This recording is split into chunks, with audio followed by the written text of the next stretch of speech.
I think you should keep this in. Mitch is just playing director over here. Yeah, I wanted to do something a little special for you guys. Since I run Hawk on my race car, I wanted the professionals. I forget your name already. I'm DJ. I was about to call him Justin. There, now you can't forget it. Yo, what's going on, guys? We're back. We're here at the Hawk booth at Sema 2023.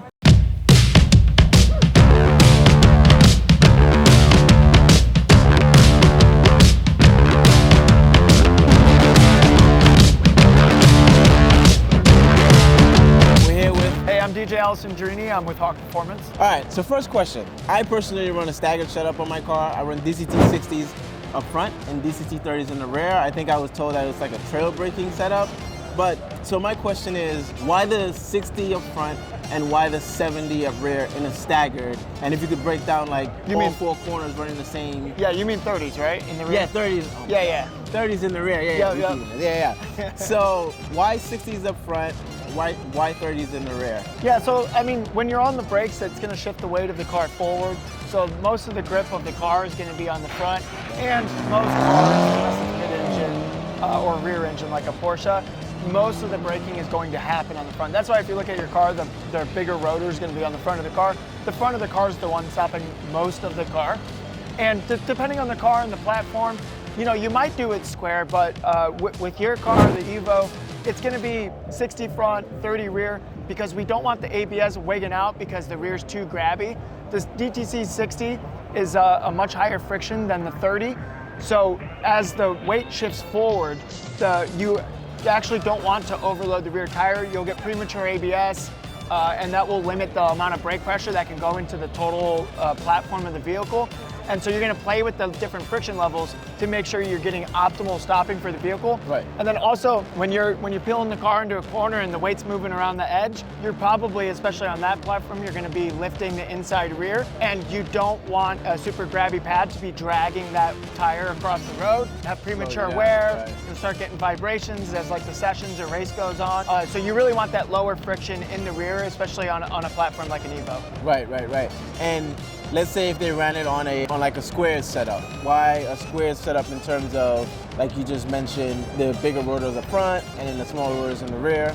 Yeah. So why all four corners would run a DCT 60 as opposed to my setup? So like, just staying with your setup, since that's what we're familiar with, at the Evo, if you did run a more aggressive pad on the rear, as you're starting to bend the car into the corner and you're lifting off you're releasing pressure out of the braking system, that the bias would be shifted to the rear a little bit. That would cause a slightly sharper initial turn in, but you would have to drive around those caveats of the ABS being maybe a little bit more sensitive, especially Evo. That's a little bit early ABS, right? The newer cars get, the smarter they get with ABS. Right. For the most part, there are some outliers, but 100%. For the most part, the ABS, you're really balancing especially with the car in your generation, you're trying to get the ABS to get along with the brake pad and the tire as much as possible. Right. So if you did a 60 on the rear, you might get a little bit better initial turn in, but you're going to have those ABS outliers. Now a car that we might see running the same front and back, car with 50-50 weight distribution, like a FRS or something like that. So for that, we really recommend a pad that's a little less grabby than the DTC lineup. We really like the ER1s on FRSs or BRZs or GR86s. They're all the same basically. Just because it seems like the ER1s really get along with the ABS modules on that car. Right. There's a lot that go into the compound choice. You can kind of play around with it a little bit, but really at the end of the day, if you're wondering what you should be putting on your vehicle, you could just reach out to Hawk Performance. Like everyone on staff we're all racers, so we have experience with that. Not just experience just from hearing about other people, but like literally driving the cars ourselves. So the initial response, temp capacity, modulation, stopping power are all rated really high with low noise, low dust, and low rotor wear rated on the lower end. Can you give us some more insight as to why that is? How is it that the Hawk pad is able to achieve this? Yeah, so I mean, really, in order to get that kind of performance, you really need to have your temperatures dialed in with exactly what pad compound you're going to choose, because brake pads, they like to live in a specific window. And if they're in that window, then you're going to get the optimal performance out of the pad. So if the pad is designed to run at a higher temp than you're consistently running, then you're going to get poor wear. If it's designed to run at a lower temp than you're consistently running, then you're going to get poor wear, right? It needs to land in that sweet spot. And what we recommend is they make this temperature paint specifically for brake products, and you put it on the edge of your rotor, you put it on your caliper, really to get an idea of the temperatures that you're putting into your braking system. And then using that data, you can use a lot of the resources that we provide to figure out the right tool for the job, because that's really what we want you to have at the end of the day. Right. And then we'll have different brake pad compounds that kind of land in the same temperature range, and all of those pads are going to have a different initial bite, a different release characteristic, and because everyone's foot, the way they interact with the brake pedal, is going to be a little different. So we offer a lot of different compounds that are going to fit in specific temperature windows to match whoever's foot is actually driving that car. Let's talk horsepower and different pad setups. Okay. So, is there specifically like 300 wheel horsepower and below? Is there specific pads you tell people to run for that? 300 horsepower to 600 wheel horsepower, 600 to 1,000, and 1,000 and above. So Sherman, this one's pretty easy. It goes really back to that temperature. We want the pad living in the specific temperature window. Yep. You might have 600 horsepower, but you might have really good ventilation, large brakes, just the brakes aren't really getting that hot, right? And especially, it depends on what you're doing with the vehicle. If you're just doing some autocross, then you're not going to need a really high temp or a really aggressive compound that's designed for those higher temps.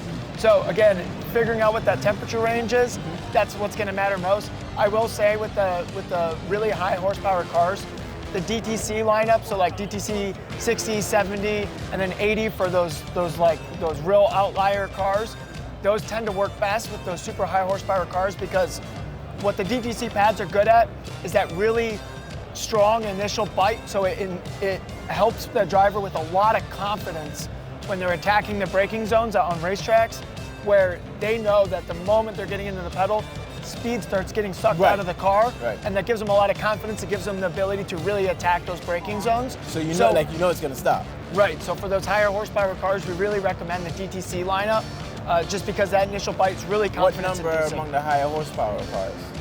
Like I said, it really depends on like the package. What you're doing with it? Yeah. So really, what you probably want is, you'd probably want to start with a 60, and if you're noticing that the behavior of that pad is changing throughout the session, then you're probably getting outside its temperature window. You'd want to go to a 70, and if you're noticing that's changing, well, then you're turning the rotors into lava, and if you're turning the rotors into lava, you'll need a DTC 80. The 70 is going to be the best case scenario for those really extreme applications. For 99% of all users, the DTC 80 is really safe for like the last resort, let's get it done, because what happens is the grippier pads with the higher thermal efficiency is you're going to lose some of that control. So we really want people to be on the 60 because they'll have the most amount of control. But if you're not going to have a lot of control if the pad's changing throughout the session, right? So then we have a 70, then that will be the next best controllable pad. Most people 60, 70 for those really high horsepower cars, and then if they're just an outlier for whatever reason they can't run, we'll see a DTC 80s used a lot in circle track racing, where the rules on the brake pads are really strict, where they can only use these tiny little brake pads. They can't have ducting, so there's nothing they can do to solve that thermal issue. So in that case, DTC 80 makes a lot of sense. But really, you want that control of because you're using the brakes to change the weight around the edge of the vehicle, not just slow it down, because the brakes are an important part to creating a lap time. So you want the control, but more than that, you want the consistency. So that's why we recommend the process of start on 60. If the brakes are changing, go to 70. Tell us the difference between running increased downforce, like a World Time Attack car equipped with like a huge spade splitter, shameless plug, and diffuser, to lesser amounts of downforce, let's say like a street legal car. You know, like you got the cars running big, like the hammerhead, splitters and all that stuff. What would be the difference between that in like let's say a street modified class type of car, in terms of like the downforce affecting the braking? Yeah, so I mean, with the downforce, you're gonna have more grip. So that more grip is going to be putting more thermal energy into the brakes. So with the more thermal energy, you probably have to up the amount of aggressive compounds that you have. And then also the initial bite of those pads are gonna be really important, because that you want to take advantage of that peak speed, because as you're going the fastest right before you hit the brakes is when you have the most amount of grip. 100%. So that initial hit of the brakes is really important to really pull that speed out of the car very quickly. And then as the aero comes off, you would release off the brakes because you're losing grip, right? And we just want to be at the limit of adhesion on the tires. So a strong initial hit is important for those brakes, because if the pads have a weak initial grab, then you're wasting that potential amount of stopping power and the distance and the basically how fast a car can deaccelerate, because you're wasting that peak amount of grip at that peak speed with the aero. Copy that, man. So DJ, thanks, man. Yep. Appreciate it. Thank you. Appreciate You've been like a well of knowledge. Yep. You've mentioned some things that I didn't even know about. So we appreciate it. Yep.